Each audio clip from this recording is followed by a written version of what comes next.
haddii ay jeceshahay eraygaa ku dhow ayaa qaadanaysaa.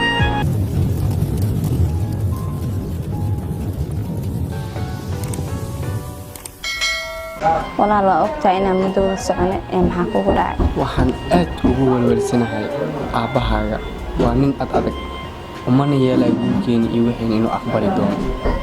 waa yaab waayo aniga nin faqiir ayaan ahay waxaasna ma awoodin. taas macno ma lahan, anaa talo kuu haya. maxay tahay taladaa ii haysid? waxaan kaa dhigayaa aabbahiisu jecel yahay. muxuu jecel yahay aabbahaaga? haddii ay jeceshahay eraygaa ku dhow ayaa qaadanaysaa. waan ku jeclahay inaan ku helano waa ii muhiim. gacaliso anigu isdeji. wax walba way hagaayaan, niyadda khayr u sheeg. saaxiibadaa soo wada garaaga ka dhigo. inta dhimanna aabbahay anaa ka dhammaystiranayo. gacaliso waayahay sidaas ayaa noo balan ah insha allah. okay waayahay, goorma imaanaysiin? okay beri maane beri dambe oo arbacada ah ayaa noo balan ah insha allah.